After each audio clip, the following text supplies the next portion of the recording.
YS Jaganmohan Reddy గారు ముఖ్యమంత్రి అయింది ఒకే ఒకసారి 5 సంవత్సరాలు పరిపాలన చేశాడు. 5 సంవత్సరాలు కూడా 2 ఇయర్స్ కోవిడ్ పోయింది, తర్వాత 3 సంవత్సరాలు.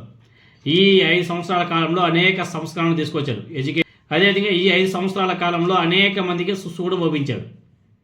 వాళ్ళ జీవితంలో అనుకొని కూడా ఉండరు ఇలా జరుగుతుందనేసి. వాళ్ళందరికీ కూడా సినిమా మాత్రం గట్టిగా చూపించాడు. పైన రామోజీరావు గారి దగ్గర నుంచి మీరు చూసుకుంటే కింద నారా చంద్రబాబు నాయుడు గారి వరకు ఒకసారి మీరు చూసుకున్నారంటే ప్రతి ఒక్కరికి కూడా జగన్మోహన్ రెడ్డి గారు అసలు ఇంకా తప్పు చేస్తే పనిష్మెంట్ ఇలా ఉంటుంది అనేసి ఒకసారి చూపించాడు. రామోజీరావు గారు ఇప్పుడు కూడా ఉన్నాడు ఇలా పోలీస్ వ్యవస్థకి దాక్కొని ఇలా బెడ్ మీద పడుకోవాలి, ఇలా యాక్టింగ్ చేయాలి అనేసి ఆయన అనుకోని కూడా ఉన్నాడు. అట్లే మామూలుగా తప్పు చేస్తే పనిష్మెంట్ అలానే ఉంటుంది.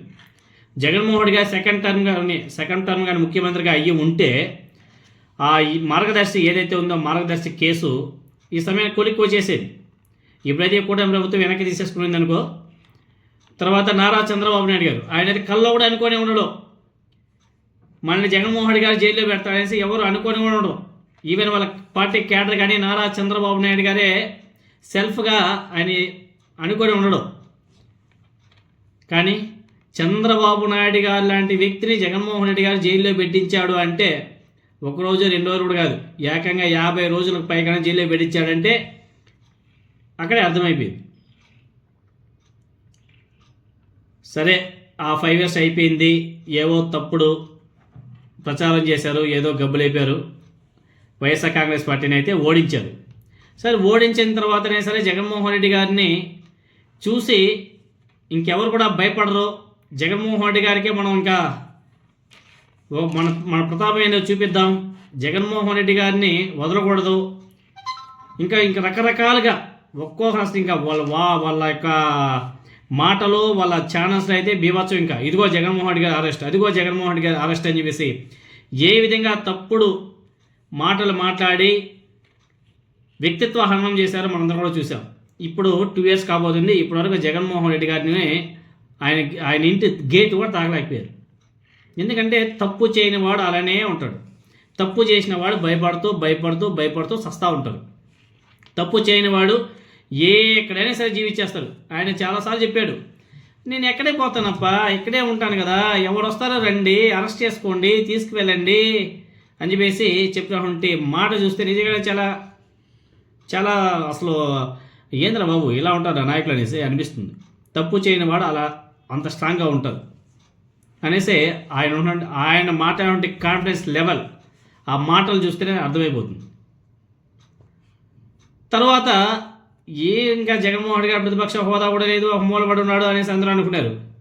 కానీ జగన్మోహన్ రెడ్డి గారిని చూసి కూటమి ప్రభుత్వం టెండర్లు వేస్తే ప్రభుత్వ మెడికల్ కళాశాలను తీసుకోవడానికి ఏ ప్రైవేట్ వ్యక్తి కూడా ఏ బిజినెస్ మ్యాన్స్ కూడా వచ్చి టెండర్లో పార్టిసిపేట్ చేయలే. ఒక్క టెండర్ అంటే ఒక్కటి కూడా రాలే జగన్మోహన్ రెడ్డి గారి దెబ్బకి. ఆయన ముఖ్యమంత్రి కాదు, ప్రతిపక్ష నాయకుడు కూడా కాదు. ఆయనకు వచ్చిన 11 సీట్లే, 11 సీట్లు వచ్చాయి. అయినా కానీ ఆయన ఇచ్చినటువంటి వార్నింగ్ ఏదైతే ఉందో ఆ ఒక్క వార్నింగ్కే ఎవరు కూడా ఏ బిజినెస్ మ్యాన్ కూడా వచ్చి అక్కడ టెండర్లో పార్టిసిపేట్ చేయలే, ధైర్యం చేయలే.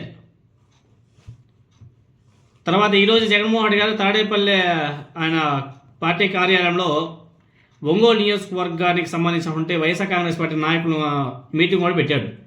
ఆ మీటింగ్లో అనేక అంశాల గురించి ఆయన ప్రస్తావించాడు. బిఆర్ నాయుడు గారి దగ్గర నుంచి మొదలుపెట్టి అదేవిధంగా మన ఏలూరు తెలుగుదేశం పార్టీ ఎంపీ పుట్ట మహేష్ యాదవ్ గారి వరకు ఆయన అన్ని వివరాలు కూడా వివరించాడు. మన బిఆర్ నాయుడు గారి వీడియోలో బయటకు వచ్చిన తర్వాత కూడా ఆయన సస్పెండ్ చేయకపోవడం, పుట్ట మహేష్ గారిని సస్పెండ్ చేయకపోవడం, ఇంకా చాలామంది ఉన్నారు. ఎవరు మనం చూసాం కదా, ఆరవ శ్రీధర్ అయితేనేమి, ఆదిమూలం గారు అయితేనేమి, అదేవిధంగా ఇంకొక ఆయన ఉన్నాడు నజీర్, ఆయన ఒకటి కానీ కూనం రవికుమార్, వీళ్ళంతా కూడా ఏ ఒక్కరిని కూడా సస్పెండ్ చేయలే కూటమి ప్రభుత్వం. మనం చూస్తున్నాం. ఈవెన్ అడ్డంగా మాదక ద్రవ్యాలు సేవించినా కానీ అతను ఈరోజు దర్జాగా హ్యాపీగా పార్లమెంట్లో కూర్చొని వచ్చాడు. అంత బిందాసు. నారా చంద్రబాబు నాయుడు గారు మాత్రం సీరియస్ ఆగ్రహం అని చెప్పేసి మాట్లాడతాడు, కానీ మ్యాటర్ ఉండదు. ఇక్కడ గమ్మత్తైన విషయం ఇంకోటి చెప్పుకోవాలి మనం. ఆ వీడియోస్ అన్ని కూడా సోషల్ మీడియాలో వైరల్ అవుతున్నాయి. బిఆర్ నాయుడు ఫ్లైట్లో ఎక్కడికో ట్రావెల్ అవుతూ జగన్మోహన్ రెడ్డి గారు ఈరోజు ఏదైతే ఆయన కార్యాలయంలో ఈ నాయకుల్ని కార్యకర్తల ఉద్దేశం మాట్లాడుతున్నాడో ఆ లైవ్ వీడియోని ఎన్టీవీలో ఆయన మొబైల్లో చూసుకుంటూ ఎంజాయ్ చేస్తున్నాడు. జగన్మోహన్ రెడ్డి గారు ఏం మాట్లాడుతున్నాడు ఏందని చెప్పేసి భయంతో చూస్తున్నాడు బాబు.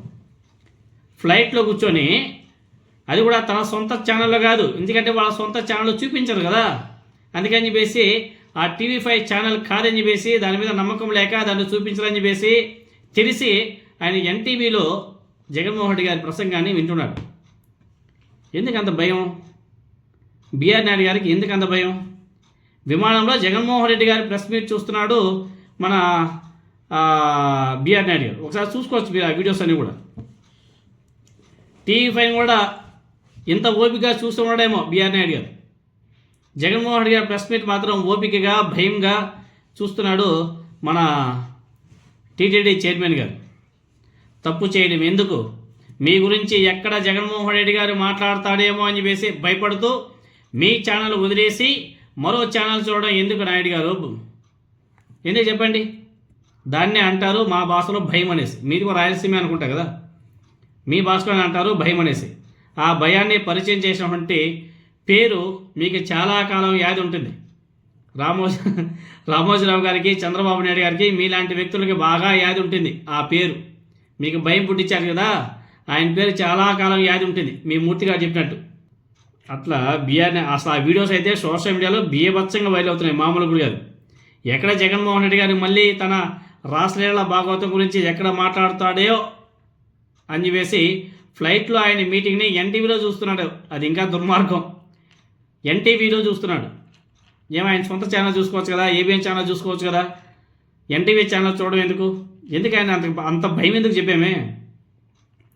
ఎందుకంటే మన TV5లో మన సాముగాడు సొల్లు వినలేక ఎన్టీవీలో జగన్మోహన్ రెడ్డి గారి మీటింగ్ చూస్తున్నట్టుగా కనిపిస్తుంది. రాష్ట్రంలో జరుగుతుంటే నిజాలు తెలుసుకుంటున్నట్టుగా ఉన్నాడు మన టీటీడీ చైర్మన్ బిఆర్ నాయుడు గారు. అదేవిధంగా కొంతమంది కామెంట్స్ కూడా, పక్కోడి ప్లేట్లో భోంచేయడం, పక్కోడి వంటింట్లో చుట్టుకొలతలు చూడడం గురించి విన్నాం, ఛానల్ కూడా వేరే వాళ్ళతో చూడాలా, బాగా భయం పట్టుకుంది మన బిఆర్ నాయుడు గారికి అని చెప్పేసి చాలామంది కామెంట్స్ కూడా చేస్తున్నారు. ఇలాగా ఇంకా చాలా కామెంట్స్ ఉన్నాయి. ఆ కామెంట్స్ కానీ వింటే ఇంకా ఆయన కానీ చూస్తే ఇంకా బిత్రపోతాడేమో, మామూలు కూడా ఇంకా. ఎందుకయ్యా బిఆర్ నాయుడు గారు మాటలేమో కోటలు దాడుతుంటాయి, చేష్టలు చూస్తే ఇలా ఉంటాయి. సొంత ఛానల్లో జగన్మోహన్ రెడ్డి గారి ప్రెస్ మీట్ చూసుకోలేక ఎన్టీవీ ఛానల్లో చూస్తున్నావంటే నీ ఛానల్ పరిస్థితి ఏందో నువ్వు చెప్పకనే చెప్పేశావు. ప్రజలకందరూ కూడా అర్థమయ్యేటట్టుగా నీకు నువ్వే నిరూపించుకున్నావు.